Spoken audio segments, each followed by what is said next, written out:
Like, we both tried to make something happen. And, you know, it didn't come out the way we hoped for. Anyway, guys, the first game is ready. It's on Frost. I won't say it's on Snute. Let's just jump into the game so you guys don't have to look at our ridiculous faces anymore. Because, yes, I am embarrassed about how this came out. I think you look wonderful, Kev. And we can see spawning here in the top left-hand corner of Frost. I think your mask is kind of ruining your microphone, man. But I'm, you know, does it sound funny? Yes, there's a lot of like... There's a lot of static. Ian, you don't have to mute me. I have a mute button. I'm just going to go ahead and introduce the players while Ben is going to get himself ready to cast for tonight. Of course, over here in the left top side of the map, we have the awesome Norwegian Zerg player representing Team Liquid, Norway, and other good things in life. He is Liquid Snute. That's right. Snute, as the Germans like to say. Yeah, and the Norwegians. Yeah, apparently everyone who says it right says Snute, and the rest of the world just calls him Snute. Snoot's opponent down in the bottom left-hand corner of the map. The blue team player representing Team Axiom is Ryung. This is the WCS America Challenger League. This is no longer the season finals. Of course, we are in the we're on the eve of the global finals. Kev, BlizzCon happens next week. Just around the corner now, we know the 17 players that will be going to BlizzCon. It's crazy after an entire year of a lot of events and a lot of, you know, good tournaments, a lot of majestic storylines. Instead of ending up with 16 players, we end up with 17. Who do you think's going to make it, Nani or Revival? I believe that Nani can make it. Nani has shown us some excellent PvZ, as long as he keeps his head cool, if he brings his A++ game, but it won't be easy. Revival is a world-class player. But Ben, someone who I think, you know, could have potentially made it to BlizzCon as well, and even had a good start this year in WCS, is of course Snute. Snute, without a doubt, one of the most successful European Zergs, even though he's had a couple of rough months, but even in those rough months, he still had his successes, and it's not too long ago that he finished second place at Home Story Cup. Yeah. Snute has, I guess after that second place finish, well, he also had a good performance at a Red Bull Battlegrounds. Yeah. But beyond that, I think he's been kind of disappointed with his own play. Even posting a blog some time ago talking about just how he's coping with, I guess, not playing up to his own standards. But he's still widely considered to be one of Europe's finest, and I would be surprised to see him not make it through this group. Yes, the group is completed by Jake the Australian, I want to say, the Canadian Zerg player, who's a little bit of a wild card. I have heard good things about him. Hendrelix, for instance, says that Jake is an excellent Zerg player, perhaps one of the best Zergs in North America that isn't really well known to the public. And the last player in the group is the STC, who's always a little bit of a wild card, but what we do know is that the STC is a very tough Terran player to beat.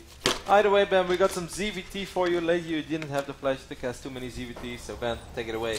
What are you hoping for? What are we expecting? Well, you know, I'm not really sure what to expect from Snute. I think it's safe to say that the ZVT meta, on the Zerg side at least, has shifted almost completely back to Mutiling Bane. We're seeing some really exciting, fun ZVTs that often see lots of fighting on layer tech, and eventually Zerg is getting up to Ultralisks. I think this is probably how Snute's going to play this out, although he has been known to mix it up with some Roach Bane stuff here and there. So far everything is very standard from Ryung. He opened Command Center first, so very economic opening, played it safe, has the full wall up already, bunker with 2 Marines in it. Now the reactor is going down, and with a couple of Hellions he will finally be able to get some map vision, because so far, Ben, Ryung has not scouted at all. This could have been a 10-10 baiting, even though he would have probably been aware of it by now. Or this could have been triple hatchery or quadruple hatchery before his spawning pool, and Ryung wouldn't have known a thing. Yep. He's playing this very confident. He's like, you know, I don't really need to scout. I'm going to be able to just do what I want, and I will be fine. This is something that Snute might be able to punish later on. Of course, this time around, he looks like he just wants to play completely standard. He's been doing a lot of droning. He is taking his own third hatchery. He's getting Zergling speed. He's even getting that Overlord speed that is oh so common for the Liquid Zergs. Did Snute see the command center? It doesn't look like it.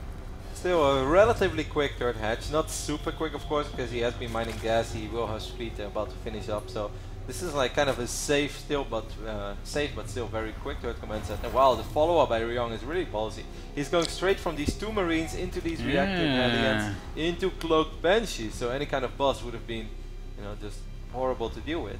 But he doesn't have to worry about anything. Yeah, and this cloak follow-up might catch Snute very off guard. I don't think this is...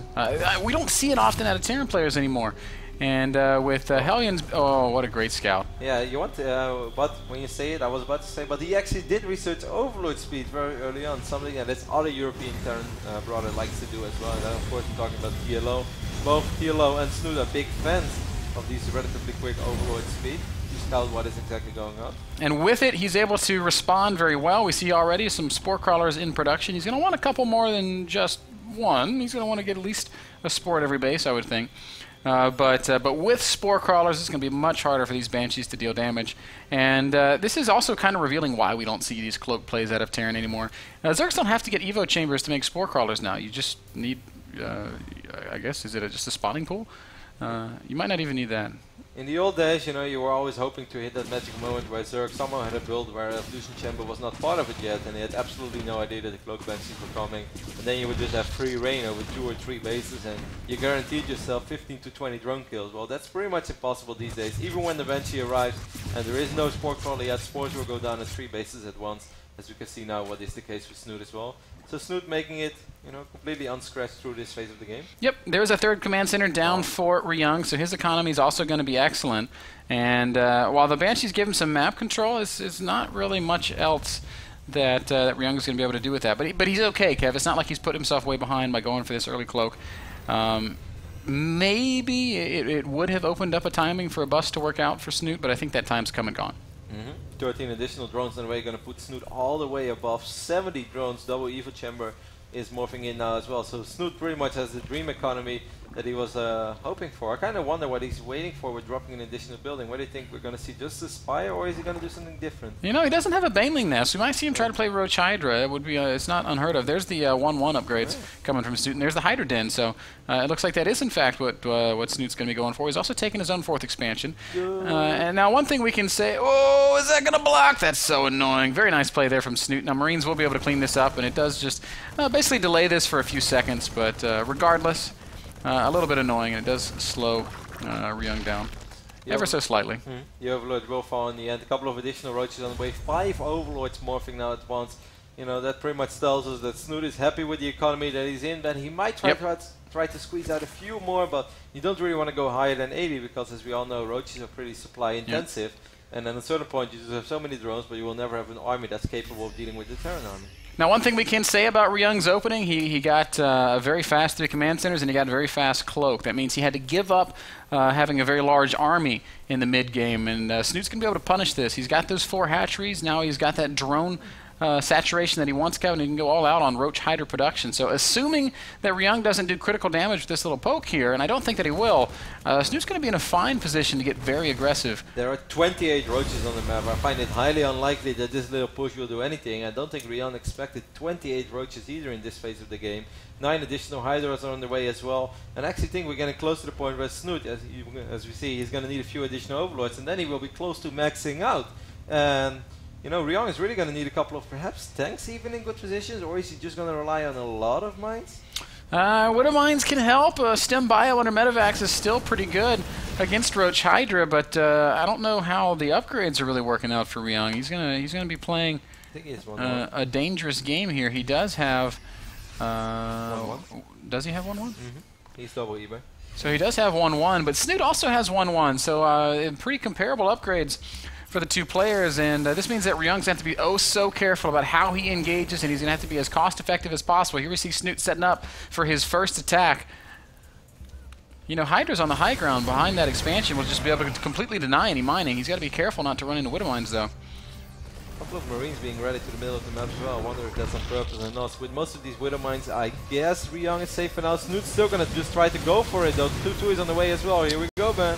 Here we go indeed. Big engagement. Snute's got a ton of roaches here, and the Hydra's doing great damage from behind, and he's going to break right through. Ryung does not have enough to hold this fight. He's going to have to give up this expansion, and already Snute's dealing a very, very devastating blow to both the armies and the economies of Ryung. Look at the supplies, Kev. Snute's maxed out. Ryung's down at 105. Beautiful timing here by Snute. Beautiful execution, beautiful engagement. Pretty much just a flawless game. Not much happened up to this point, but everything that Snute did was correct, though. His scouting was impeccable. Nothing happened without him being aware of it. Now he's just running into the natural, killing a lot of SCBs. Ryung might be able to stabilize here, but I even doubt that. He's going to have to abandon his natural as well. This is over, Kev. So many SCVs are going to die. Even if Ryung cleans this up, how does he come back? If we look at the income tabs, I can see he's down to just 28 harvesters against over 70 drones, and obviously this is not an army that he's very well equipped to deal with. Roaches and Lings trying to come up that ramp, and Ryung might just barely push Snute back, but he has taken so much damage. The economy just absolutely crippled.